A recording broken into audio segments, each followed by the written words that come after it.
começar mais uma entrevista do Espiritismo PH. Esperamos que você goste.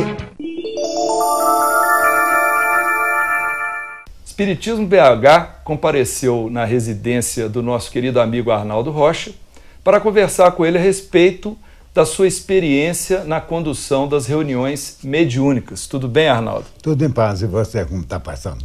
Tudo bom? Muito bem. Como é que foi de Natal, de festa? Foi ótimo. Ótimo, né? Está chovendo muito em Belo Horizonte, né? Mas estamos levando. Nós reclamamos que não chovia lá e agora mandou as pampas, cara. Arnaldo, quando e como começou a sua participação em reuniões mediúnicas? Bom, primeiro que eu era ateu e materialista. A minha família era espírita, tinha um grupo familiar da Alva de Assis, e ou na casa dos meus pais, ou na casa do mano mais velho, Geraldo Rocha, eles tinham uma reunião de estudo doutrinário. Então me convidava para ir lá. Eu olhava bem para a cara deles. Eu vou lá para o cabaré da Emília, viu? Tchau e bênção. Bom, aí eu me casei. Meu bem faleceu. Fez a sepultura, enterrou, perguntaram se ia celebrar a missa. Eu falei, mas tudo é bobagem. Eu era ateu materialista, morreu, acabou.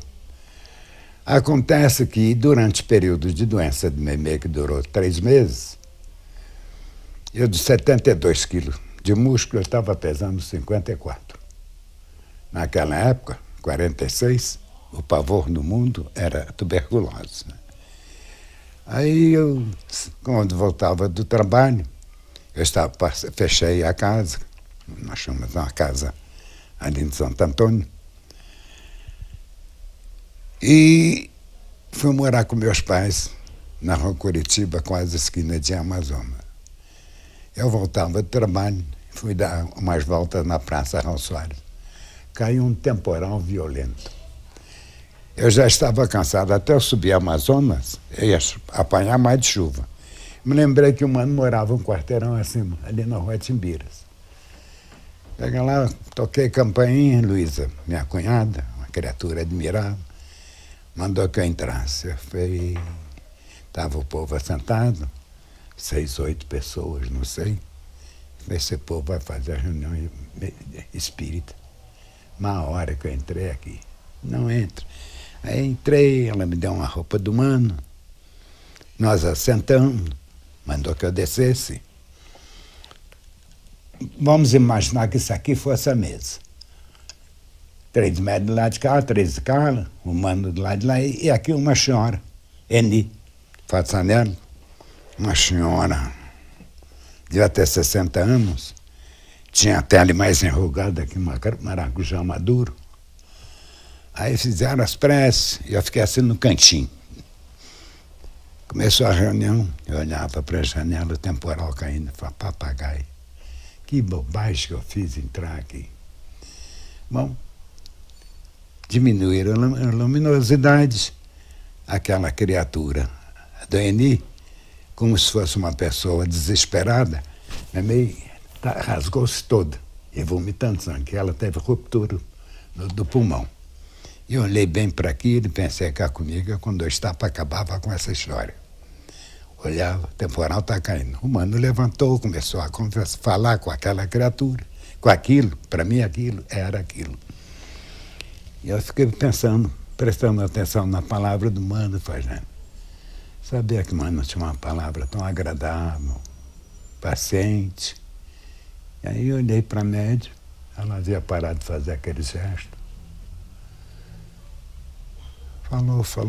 Falou uns 10 minutos. O médico está lá parado. Aí perguntou se queria se dirigir a alguém. Eu cá comigo falei, isso é uma palhaçada. Primeiro é um monólogo, agora nós vamos ter um diálogo. Durante o período que o Memê estava doente, ela costumava falar que, olha, a vovó Antoninha vem me buscar. Ela vai me levar para um lugar muito bonito. Você vai ficar sozinho. Então ela passou a me chamar de sozinho. Você vai encontrar essa história no livro Entre a Terra e o Céu. Lá ela com o nome de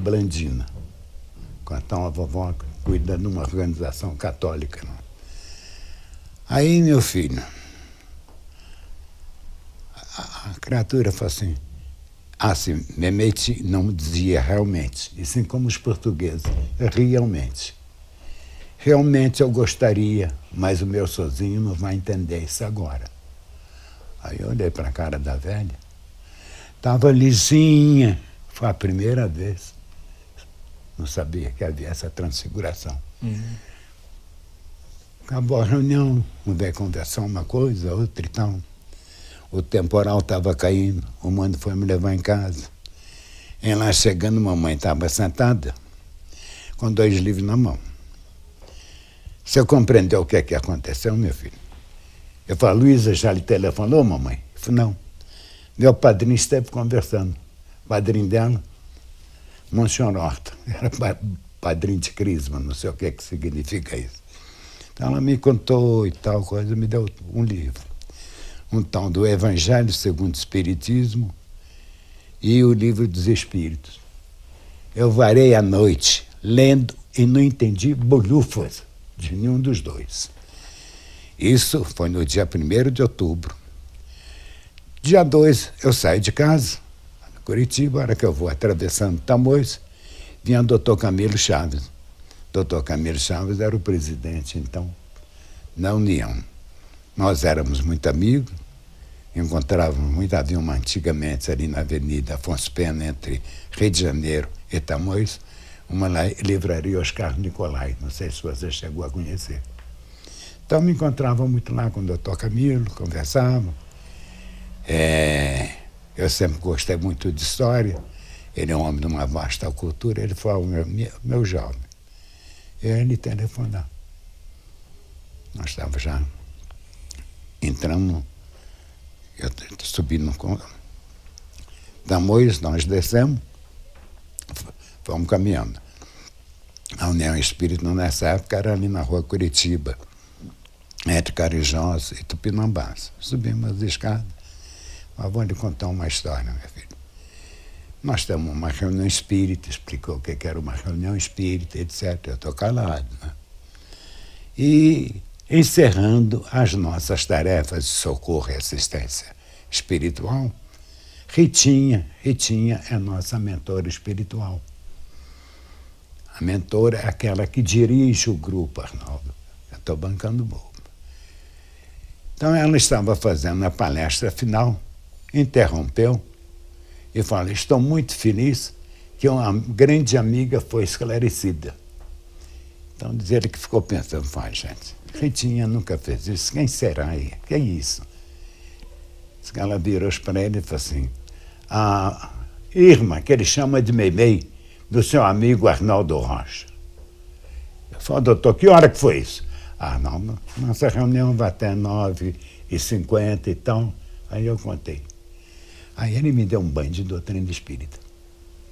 Falei, Arnaldo, você vai comprar o que é o espiritismo, o Principiante Espírita, para você começar a estudar o Livro dos Médiuns. Aí eu me tornei espírita. Então o senhor ficou mais receptivo depois dessa conversa. Foi. O senhor falou que antes era ateu. Com o doutor Camilo, Aí os manos tinham uma reunião e eu passei a frequentar a reunião de estudo doutrinário só. Na União? Não, na casa do seu irmão. Aí doutor Camilo fazia uma palestra às sextas-feiras, ele que era responsável, eu passei a frequentar a reunião. Isso foi no dia 1º. Ela faleceu no dia 1º. Essa ocorrência toda foi no dia 11 de outubro. Quando foi no dia 22 de outubro, eu subia, como é que chama aquela avenida que dá lá na Estrada de Ferro? Santos Dumont. Eu subia aquilo, minha mãe dizia que eu andava muito depressa na rua, que tinha uma cachorrada atrás de mim. Eu esbarro com um homem. Uma criatura de seus 30 e poucos anos, modestamente trajada, de chapéu, naquela época usava chapéu, carregando uma pasta. Eu quase que eu jogo o homem no chão. O chapéu dele caiu, a pasta caiu, eu apanhei a pasta, fora que eu fui entregar para o homem. Tinha uma revista antigamente, o Cruzeiro, E saiu uma reportagem achincalhante de Chico dentro da banheira e tal. E eu falei, nossa, mãe, esse homem é o tal de Chico Xavier. Ele aí passou a mão na minha cara. Naquela época, quando passar a mão na minha cara, um dos dois ia apanhar muito, que eu era lutador de jiu-jitsu. Começou a falar, pois é, meu Naldinho. Eu falei, os espíritas todos são doidos. Como é que eles estão me chamando Naldinho? Nossa princesinha está aqui. Hoje ela faria 24 anos. Eu falei, é tudo doido. Onde é que eu estou me metendo?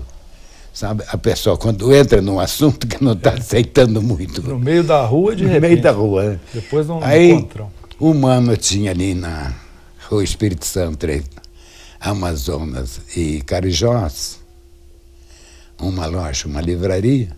Nós fomos lá, devia ser 5h30 mais ou menos. O mano fez o que precisou, juntou, fomos para a casa do mano, fizemos lanche. Aí eles fizeram uma reunião. Aí Memê se manifestou pela primeira vez através de Chico. Aí foi uma pouca vergonha danada, um tal de um beijar o outro, sabe? Aí eu fiz amizade com Chico. Passei a frequentar as reuniões dele de sexta-feira. Então, isso foi 46, 47, Quando eu fui, à medida que eu passei a reunir nas reuniões mediúnicas do Mano, eu era mero espectador. Aí me apareceu a psicofonia. Até 48, eu atuava como médium psicofônico. Isso lá em Pedro Leopoldo? Não, na casa do Mano, seu irmão. No grupo do meu irmão, né? O grupo da Álvaro de Assis. E quem dirigia essa reunião era o Geoffrey Landes, um amigo muito querido, coronel da polícia, e amicíssimo de Juscelino Kubitschek, que era médico lá no Hospital Militar. Não sei se ele era capitão, não sei, eu sei que ele era... Não. E ele serviu Juscelino na prefeitura, no governo. Às vezes ele chegava em cima da hora da reunião. E, além do Joffre, tinha eu como médico, Luísa, minha amiga, como médico, Noemi, 3, 4, mais 2 moças. Então, eram 1, 2, 3, 4, 5 médios. Então, essa sua mediunidade, ela apareceu depois que você começou na reunião com seu irmão? Antes não tinha sentido nenhum fenômeno? Já estava estudando o livro dos médios, essa coisa. Aí, eu assentado aqui, e aqui uma senhora, a tal de Eni, médium excelente, uma beleza. Manifesta-se uma criatura nervosa, autoritária, prepotente. O Joffre estava ocupado com outro caso. Foi a primeira vez que eu vi 2 manifestações ao mesmo tempo. E um companheiro nosso, que não interessa falar o nome dele, foi conversar com a pessoa, e os famosos dirigentes de reuniões mediúnicas têm a mania de querer doutrinar a criatura. Doutrinar é bom sinônimo, é catequizar. Você vai ouvir a criatura. Ele começou a falar e tal, cheio nervoso para chuchu, a entidade. Eu falei, não, meu amigo, é porque hoje o senhor está estrada de Damasco. Sua besta, eu conheço o Brasil todo, nunca ouvi falar nessa estrada. Eu falei, o 30 vezes. Como eu estava sentado do lado, eu comecei a orar. Mentalmente fui envolvendo. Ele falou mais qualquer coisa, o amigo tornou a falar bobagem. Hoje está acontecendo com o senhor aquilo que aconteceu com Paulo. Não conheço Paulo nenhum. Não tem ninguém para conversar comigo aqui. Não, para que me trouxeram aqui? Eu falei, estou roubado. Aí ele virou e falou, quero conversar com você, moço. Eu falei, meu Deus do céu, estou roubado, o que eu vou falar? O que era isso? 48, 49. Aí eu olhei para ele e falei, olha, meu amigo, contei a minha história, a história do bebê, que eu também era materialista, etc. Fui falando. O homem foi ficando calmo, tranquilo, pegou minha mão. Eu falo, posso fazer um convite ao senhor? Vamos fazer uma prece? Fiz, o senhor está fazendo me lembrar de minha mãe. Aí nós fizemos um Pai Nosso. Ele aí começou a chorar. Aí passou na minha cabeça uma história. Eu falei, senhora, sua mãe está aí. Eu falei, por isso é que eu estou chorando, meu amigo. Deus te abençoe. Eu não tinha evidência, não tinha nada, passou na minha cabeça. A mãe dele intuição, lá. Intuição. Uma intuição. Aí acabou, antes de acabar a reunião, manifesta o doutor Cornélio, que é o mentor, não sei, ele me lembra agora, foi o doutor Cornélio, o Adalva de Assis do grupo, e falou, Arnaldo, na semana que vem você está com a responsabilidade de dialogar com os visitantes. Eu cá comigo estou roubando. Acabou a reunião, eu falei, olha, gente, eu vim avisar vocês, eu não posso vir mais à reunião. Às vezes eu estou saindo lá do Palácio da Liberdade, 11h30, meia-noite. Que indiscutivelmente Juscelino mudou esse estado de Minas Gerais. E o Brasil também, né? Nós vivíamos à custa de café, ele trouxe indústria para cá. Quarta-feira, quinta-feira, eu zarpei para Pedro Leopoldo. Chico falou, o que é, meu filho, que você está apavorado? Nem cheguei a falar o que eu queria. Ele enfiou a mão no bolso.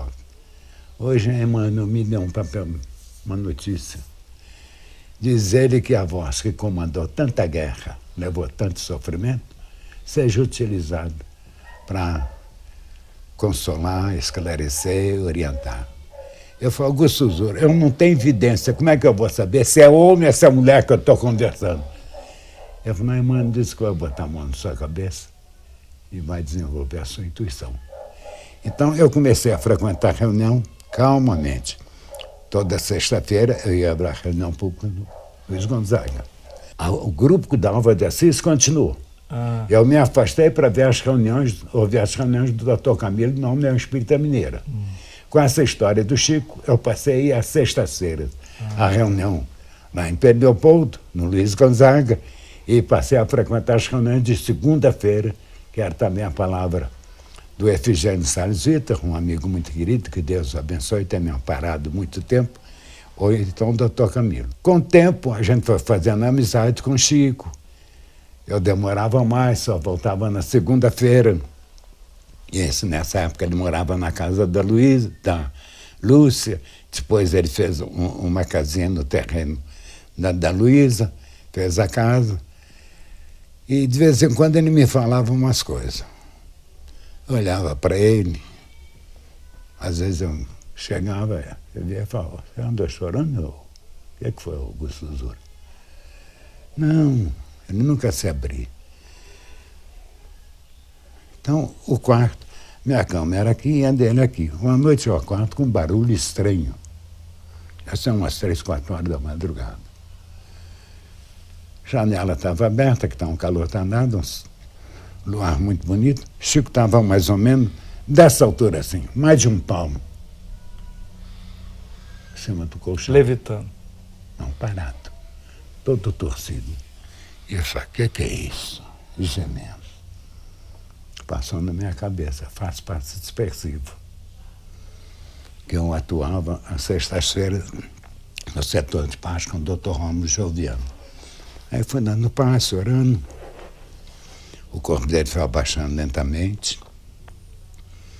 Chamei, ele acordou, apavorado, com os olhos esbugalhados.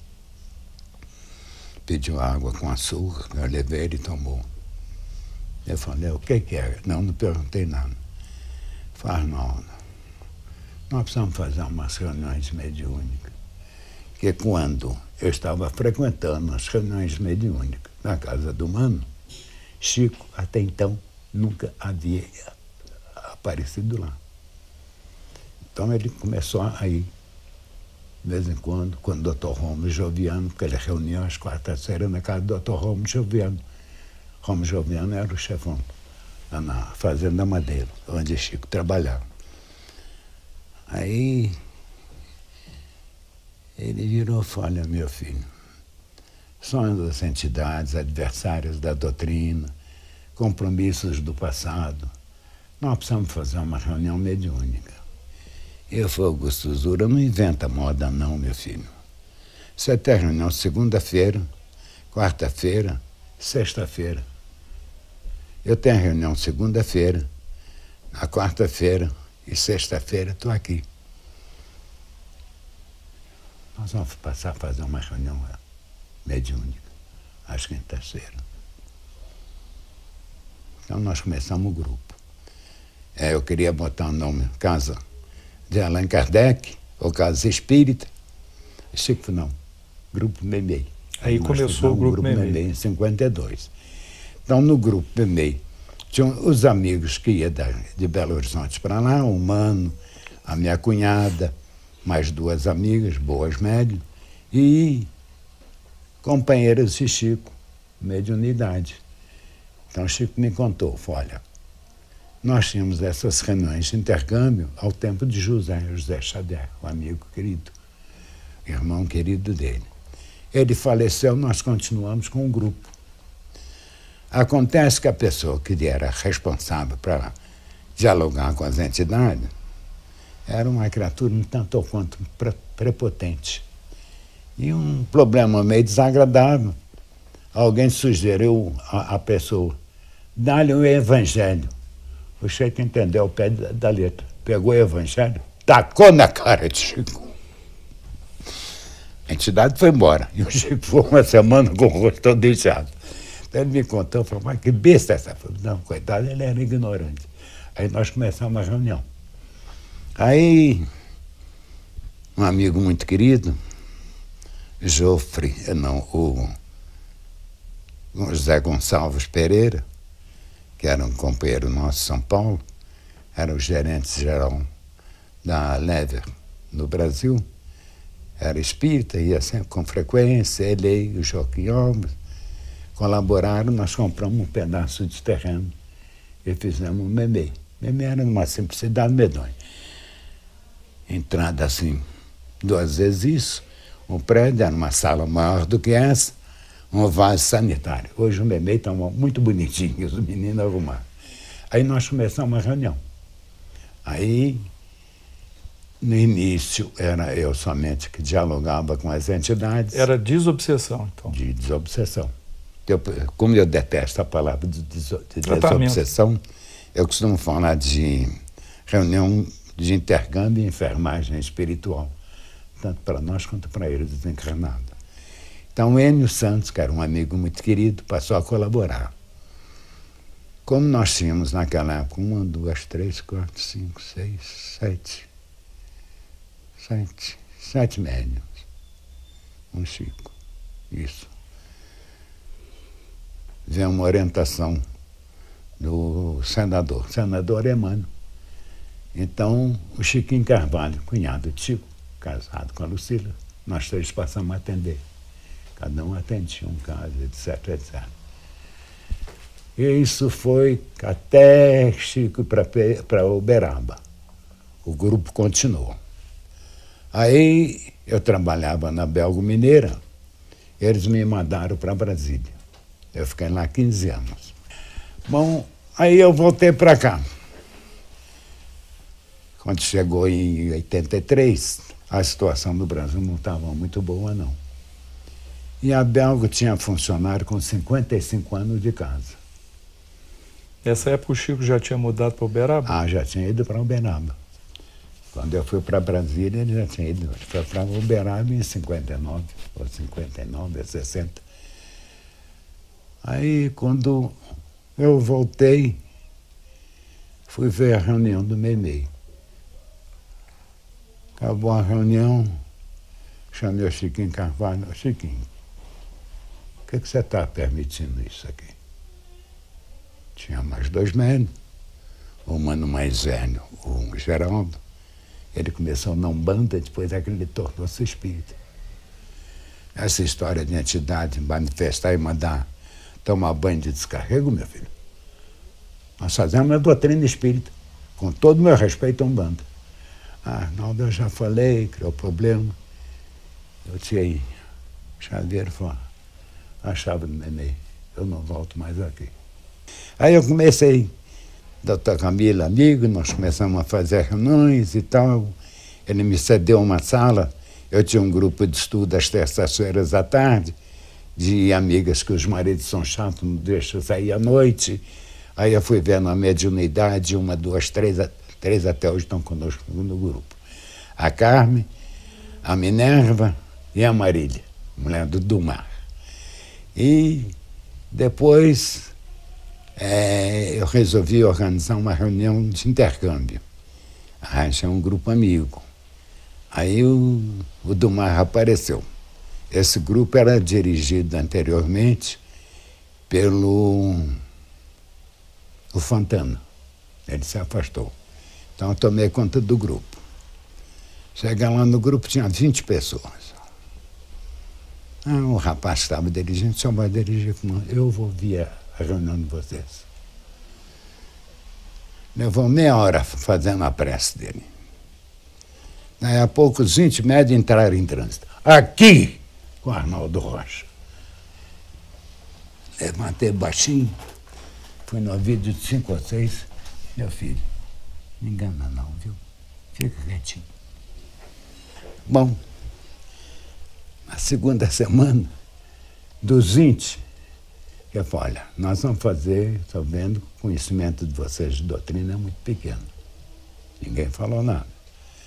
Nós vamos começar a estudar o livro dos médiuns.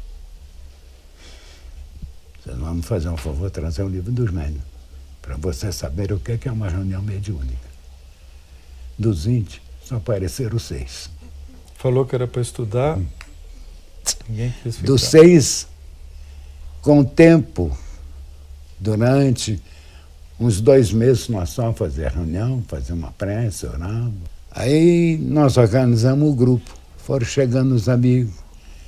Um dia o Pércio Godoy, que eu falava às segundas-feiras, e quando o neném e o Peralva estavam doentes, eu falava no salão, estudo, à sexta. Aí Peralva falou, Arnaldo, vamos, amigo, procurar você, quer te conhecer. Pércio Godoy, uma bela companheira, homem de uma formação doutrinária, médico, professor na Faculdade de Medicina. Começamos a reunir. Ele veio e falou, Arnaldo, você faz o melhor muito meu pai. Família espírita. A entidade se manifestava, só falta você fazer o que ele fazia. Põe a mão no queixo, ficava ouvindo o espírito. Eu falei, para dialogar com uma pessoa, ele tem que deixar ele falar. Então, o Pércio começou a frequentar a reunião. Falei, Pércio, Deus não está passando bem. Quarta-feira, você dirige a reunião. Falei, eu posso? Falei, você não é médico? Você não faz anamnese dos doentes? A mesma coisa, você pode ouvir os doentes conversar com você. Aí o grupinho foi crescendo. Hoje nós temos 10 médicos. Isso desde 83, então? Desde 83. E, então, esse grupo que o senhor dirige hoje na União, ele tem essa origem desde essa época? Tem, desde essa época. Aí um amigo que passou a frequentar o grupo virou Fernando. Por que nós não fazemos psicografia? Meu filho, eu faço reunião de desobsessão, de intercâmbio de enfermagem espiritual. Não mexo com reunião de psicografia, não. Então, na sua reunião, é só psicofonia? Só psicofonia. E o critério que o senhor usou ao longo desses anos para admitir outros médiums psicofônicos? À medida que eu vou conversando com a criatura, vendo até onde vai a sinceridade dele e o conhecimento doutrinário. A única coisa que você faz dentro da doutrina espírita é dialogar com os espíritos. Eu tenho aprendido muito mais com eles que com os livros que eu leio. As pessoas que frequentam a sua reunião dizem que o senhor gosta de chamar o seu grupo, a sua reunião, né, de reunião de pronto-socorro. Pronto-socorro. Por que o senhor trata dessa forma? Você estava presente. Pércio Godoy, Dumar, eu, Arnaldo, para atender as manifestações. Se médio A está aqui, médio B está aqui, o salão lá não me comporta. Eu sempre ponho um médio, um neutro e outro médio. Então, 3 manifestações concomitantes. Até 4, às vezes, a gente permite. Desde que não sejam manifestações juntas. Não, você está atendendo, entrando, maneira de controlar. Primeira coisa do médium é ele aprender a se controlar. Tudo tem hora. O médium psicofônico, né? O médium psicofônico.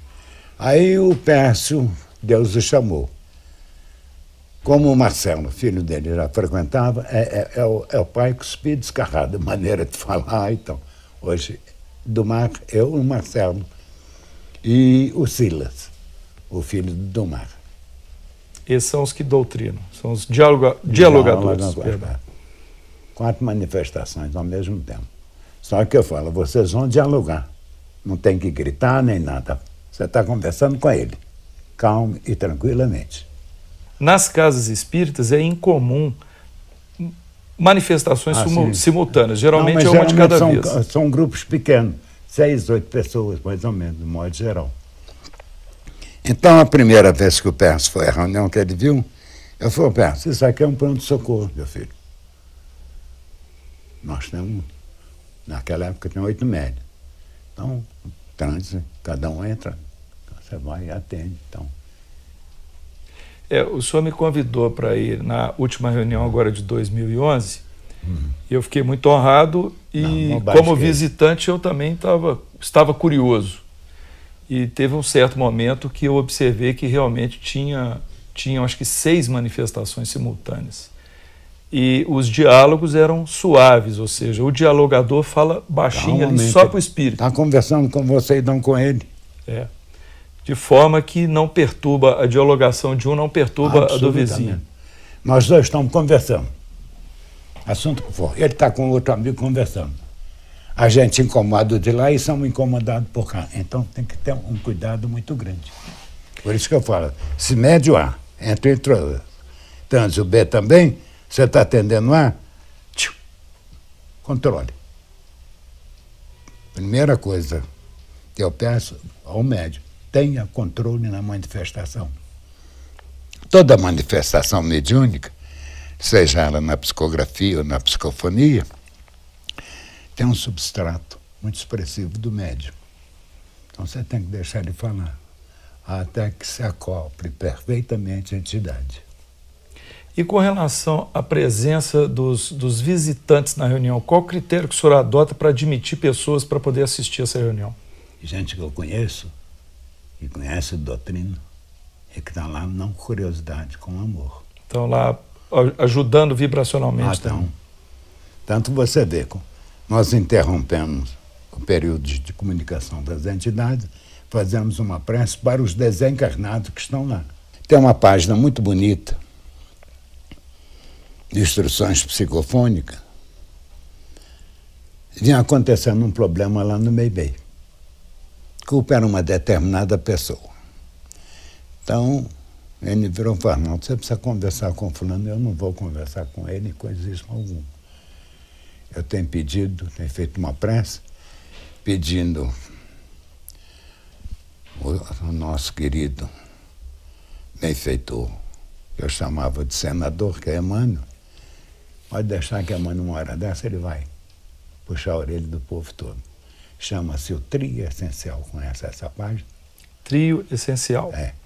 Fala sobre o dirigente, o médium e o assistente.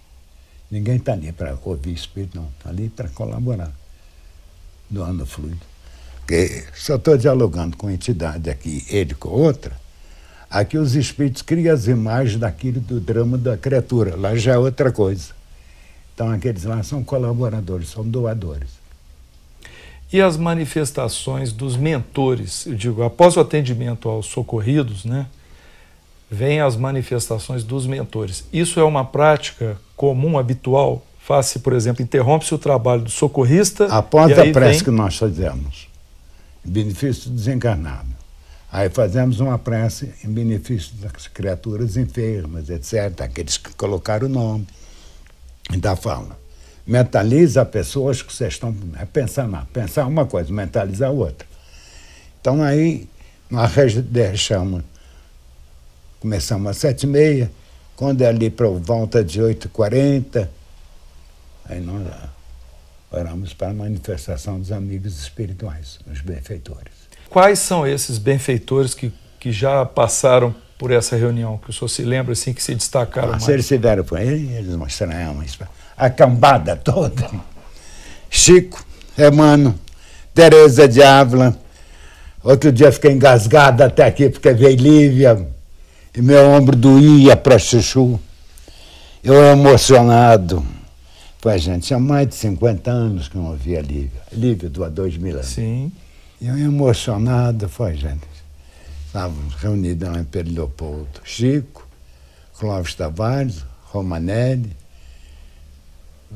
o Joaquim Alves, de São Paulo. Aí, eu não me lembro se foi Romanelli que começou a conversar com o Clóvis, ambos de uma vasta cultura, sobre Lívia. Aí eu olhei para a cara de Chico, as lágrimas escorrendo. Ele falou, meus amigos, estão nos aconselhando para com essa conversa e fazer uma prece. Aí a Lívia veio manifestar. A Lívia manifestou. Então, o dia que ela manifestou, ficou numa emoção medonha. Aí eu com dor no ombro, que eu nem podia me movimentar, pegar peso, arrebentei isso tudo aqui. Ela botou a mãozinha aqui, dessa época para cá a dor acabou. Mas eu continuo com dificuldade de movimentar o braço. Então, ela, Lívia, Pastorino já veio, Romanelli ainda não, Serinto. Eu posso voltar no Pastorino? Pode. O Pastorino, ele teve um papel importante na época lá de Pedro Leopoldo, porque ele ajudou com uma gravadora que o senhor usou para fazer o livro Instruções Psicofônicas e o Voz do Grande Além, não é isso? O Pastorino. E como é que foi essa manifestação dele contar essa recente? História. O Pastorino era padre. O Pastorino serviu lá no Vaticano muito tempo. Aí ele teve uma briga de foice danada, uma politicagem medonha. Então ele resolveu vir para o Brasil, mas como padre ainda. Aqui ele, com um grupo de outros padres que queriam casar, fundaram a Igreja Católica Brasileira. Com o tempo, ele, conversando com alguém, o Cheito deu-lhe de presente um livro dos Espíritos. Ele leu aquilo e falou, Arnaldo, o queixo caiu. A beleza no livro dos Espíritos, ele aí começou a estudar doutrina espírita. E começou a frequentar lá em Pedro Leopoldo. Nenê já funcionava. Mas ele morava no Rio, né? Ele morava no Rio. Uma vasta cultura. Então, numa reunião de sexta-feira, nós estávamos lá conversando, eu contando para ele como é que era a reunião de quinta-feira e tal. Eu posso ir? Fala, te convido. Aí nós fomos. Ele ouviu aquilo, acabou. Quando na reunião de segunda-feira, eu fui a Pedro Leopoldo para aproveitar, em vez de ficar aqui, ele estava lá. Ele falou, Arnaldo, você disse que tem uma amiga que está aprendendo, está estudando taquigrafia. Isso não resolve, Arnaldo. Nós estamos lá no Luiz Gonzaga, o gravador no chão. Era um animalão desse tamanho. Tem um retrato dele lá agora no Luiz Gonzaga. Pesava uns 10 quilos, hoje é pequenininha.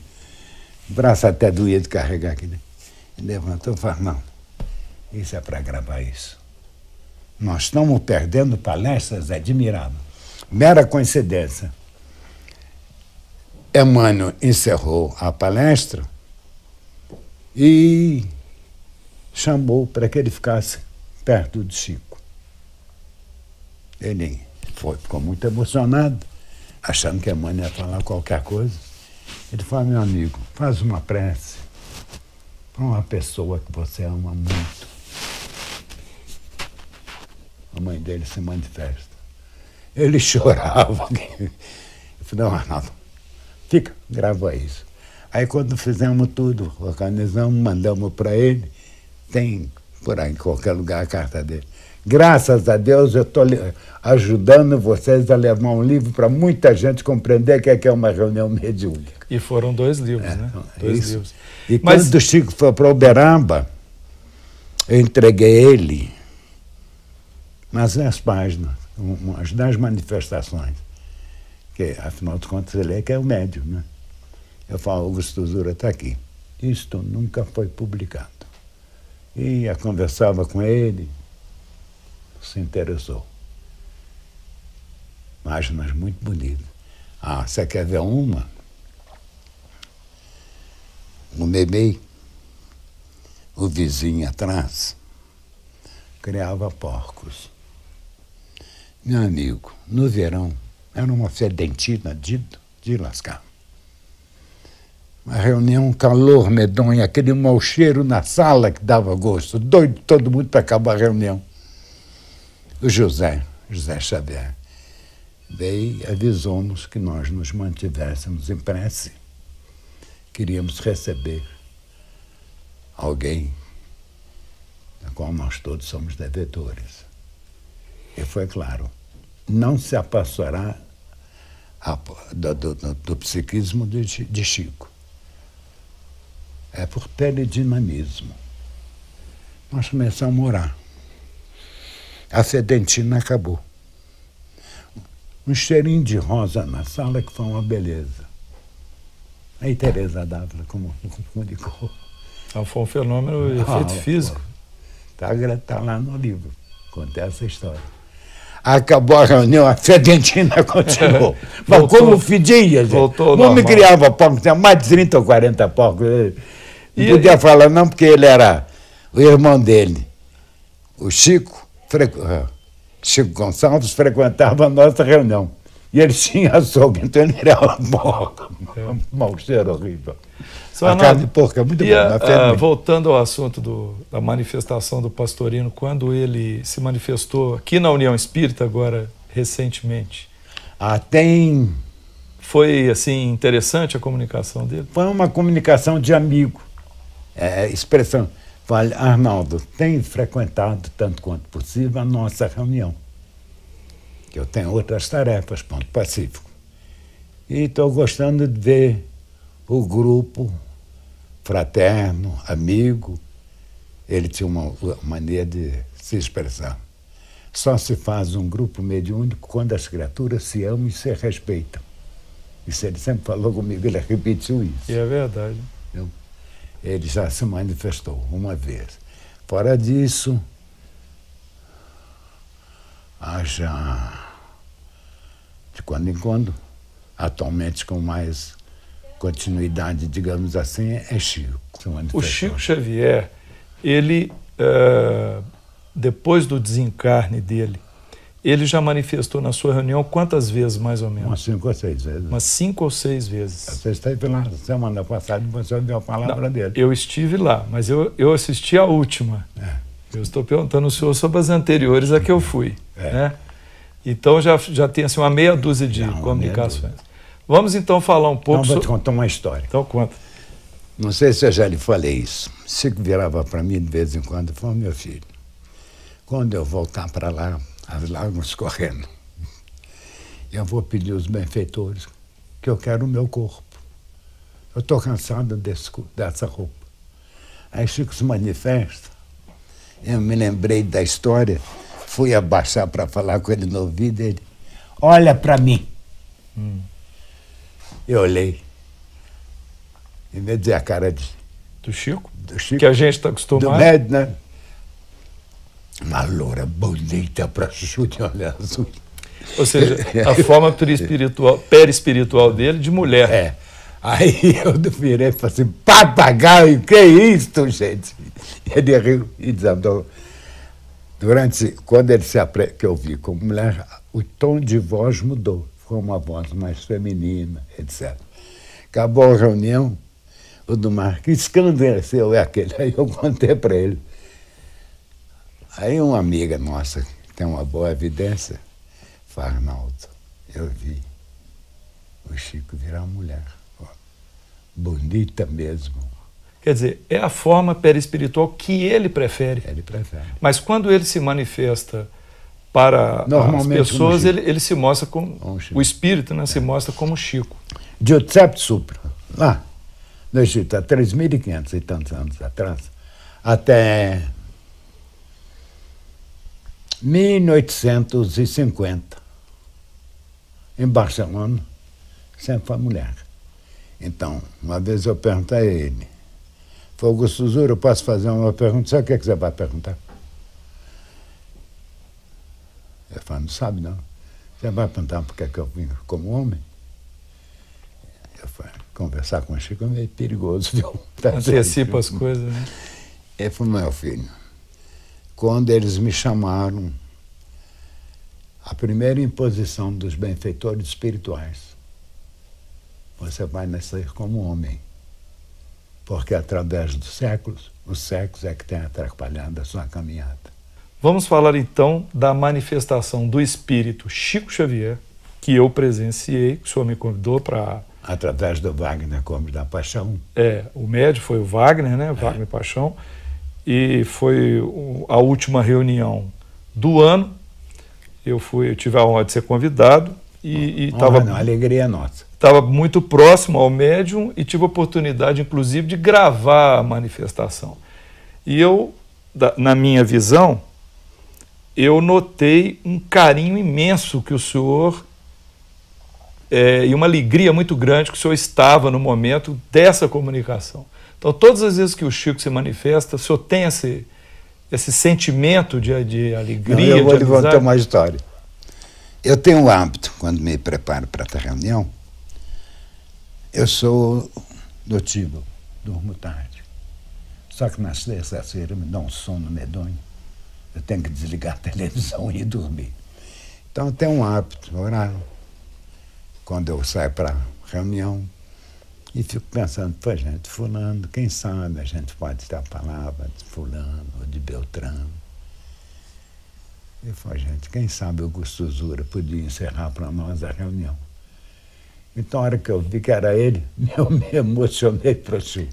O que o senhor me diz dessa manifestação em termos do seu testemunho, o senhor que conviveu com o Chico, da manifestação do Chico pelo médium? Que sinais o senhor viu que identificaria falando assim, é o Chico? Responda a você como eu respondi o Dumar, que ele fez essa mesma pergunta. O Dumar é Francisco de Paula Cândido, ou Francisco Cândido Xavier, se você quiser. A primeira vez que eu vi uma manifestação do Chico, numa reunião à tarde, no tempo ainda do Honório lá na União, terminou a palestra, o Honório pediu para o povo entrar em silêncio, e tinha um bloco de papel na frente. O Wagner psicografou uma mensagem de não sei quem, parece o doutor Camilo, alguém lá da União, parou, levantou assim o rosto e fez assim. E eu falei, isso é o Chico. Só pelo movimento dos lábios? Chico tinha maneira de fazer assim. Como para umedecer os lábios. Aí gravou-se essa palestra. Só que, infelizmente, a criatura que gravou emprestou para alguém, esse alguém disse que perdeu agora. Uma bela palestra.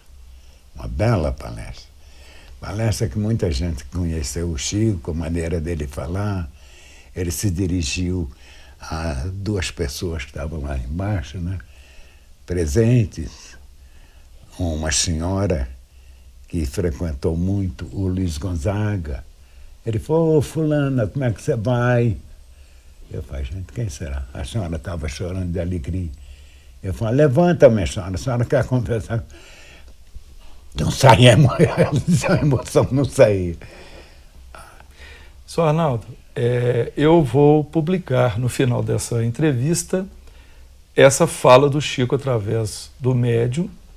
As pessoas vão ouvir, vão julgar, vão perceber o sotaque do Chico, a rouquidão da voz. Realmente é uma manifestação com uma autenticidade impressionante, inclusive o conteúdo moral da mensagem. Claro que... Palavra simples, calma e tranquila. Sr. Arnaldo, a imprensa publicou há um tempo atrás que o Chico Xavier, para se manifestar, ele teria deixado com algumas pessoas um código e que ele iria, como espírito, informar esse código para que quem estivesse ouvindo a mensagem tivesse certeza que é o espírito do Chico.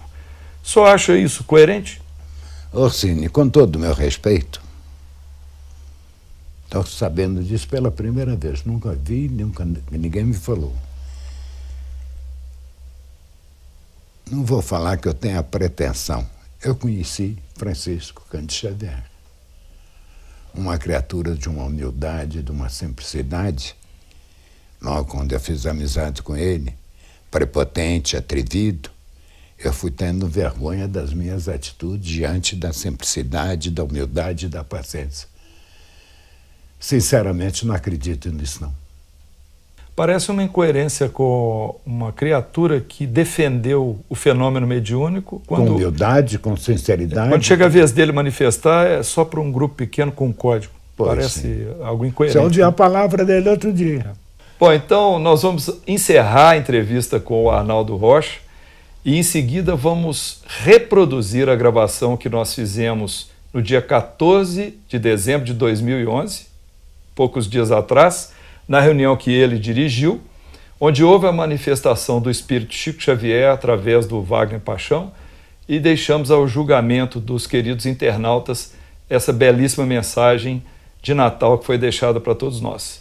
Arnaldo, muito obrigado, viu? Aqui agradece, somos nós. Boa ideia você ter. Encerrar isso com a palavra de Chico.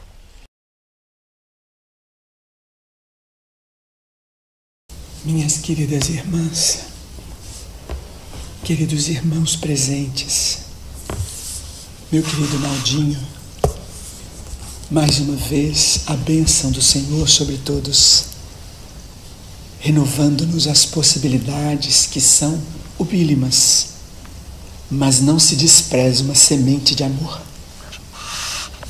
Naldinho, a nossa luta é grande, né, meu filho? Graças a Deus. Enquanto a gente está lutando para o bem, para o amor, para a fraternidade, está muito bom. Nós estamos hoje numa contrapartida daquilo que nós vivenciávamos outrora. Tem muita gente hoje lutando contra si mesmo para manter a luz divina, porque nós no passado, quantas vezes tiramos o Cristo das religiões, e agora, meu amigo, nós temos que correr e lutar para levar Jesus aos corações, a par de toda dor e sofrimento.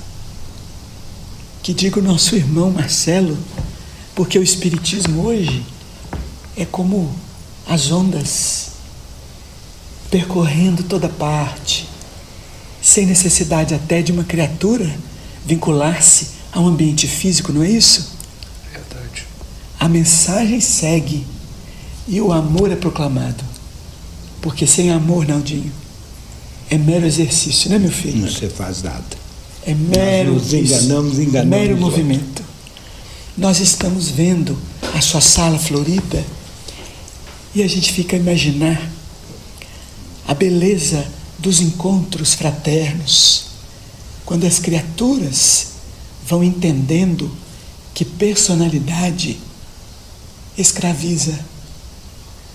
Nós observamos os médiuns, cada qual com seu talento, e vamos pensando assim em reflexão, Naldinho, do quanto nós precisamos de renúncia, porque muitas vezes nós exigimos muito dos solos, exigimos muito das plantas, mas nem sempre pensamos como está esse solo, se essas plantas estão sendo bem tratadas. Não é isso, meu amigo? Sim, perfeitamente. Olha, nós estamos numa caminhada em que o amor é tudo. E a gente fica pensando quanta conquista, mas também quanta confusão, né, meu filho? Graças a Deus. Nós temos, infelizmente, que lutar contra uma rocha chamada personalidade. Nós temos uma soma, né, meu filho, de experiências, e nem sempre essa luz diáfana, suave do Evangelho consegue dissolver, não. Às vezes é preciso requisitar os oceanos para dar aquelas lambadas, né, meu filho? Naldinho, chega uma hora que a idade autoriza a gente a ter algumas regalias, né, meu filho? E ai de nós se não fosse isso, já pensou? Se bem que nós temos exemplos aí duros, né? Mas chega uma hora, para quem trabalhou no bem, que há assim uma tranquilidade, né, meu filho? Quem semeia sempre recolhe, né, meu filho? Meus irmãos, a lembrança do Natal é sempre enternecedora, porque o Natal é, acima de tudo, a recordação de que o amor divino esteve entre nós. Não importa o meio, a forma com que as pessoas comemoram, buscam a sua realização. Quem estudou o Evangelho na luz espiritual que nós conhecemos pelo Espiritismo não deve julgar ninguém. Todos são irmãos. Quem não se equivoca? Quem não erra? Nós não podemos cristalizar a mente, o coração no erro. Nenhum de nós é suficiente sozinho. Nenhum de nós é bastante diante da vida, seja no lar, na profissão. No ideal espírita, então, oh meu Deus, nenhum de nós é suficiente.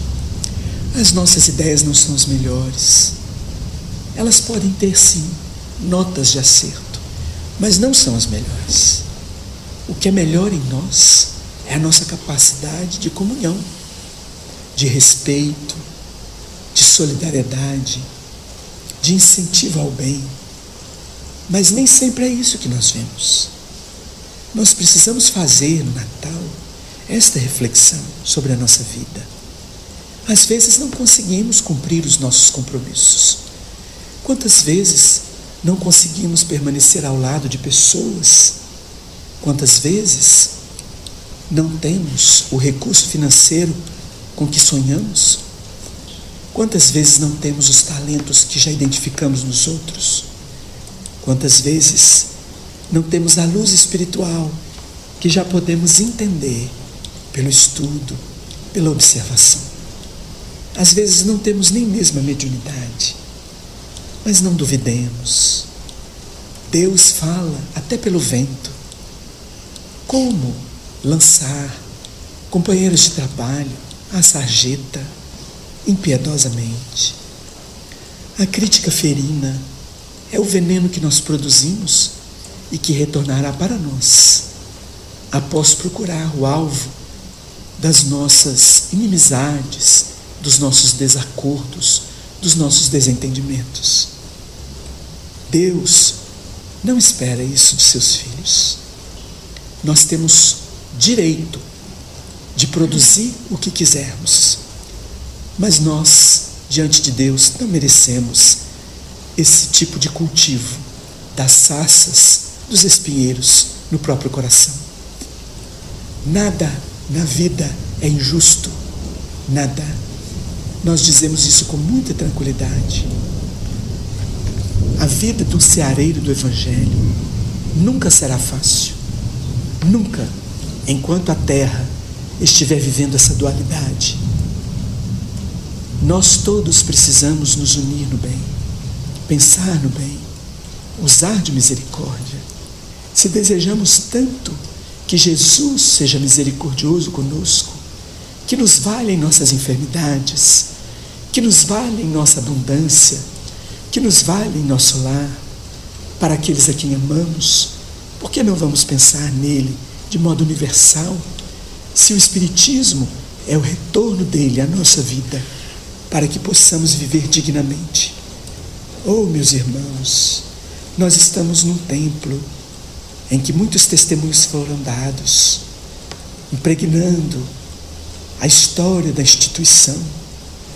Nós precisamos muito pensar que o nosso papel não é o do advogado do diabo, na linguagem popular. O nosso papel, onde estamos, como estamos, com os valores que nós carregamos, é o de apacentar as ovelhas. Lembremos de Simão Pedro. Pedro, tu me amas? repetida a indagação 3 vezes: apacenta as minhas ovelhas. Apacentemos as ovelhas de Jesus. Não necessariamente elas estão no nosso aprisco, estão por toda parte. O papel de um ceareiro do bem é o da pacificação, meus filhos. Amemos, ainda que isso nos custe lágrimas, ainda que isso nos custe muito esforço na superação das nossas tendências infelizes. Saibamos amar e perdoar, porque não há redenção espiritual sem isso. No mais, nós nos preparamos, mas os testemunhos passam por esse amor, na sua feição de perdão e misericórdia. Que o Natal de vocês todos, indistintamente, dos presentes e dos ausentes, dos visitantes, dos desencarnados que nos ouvem, seja um Natal de reflexão profunda, de revisão do bem que podemos fazer e ainda não fazemos. Este é o nosso amplexo de amor, o nosso ósculo de ternura em cada coração. Deus abençoe a todos. Deus abençoe a todos vocês. Um Natal de muita luz, de muito amor, de muita concórdia, de muito perdão. São os nossos votos.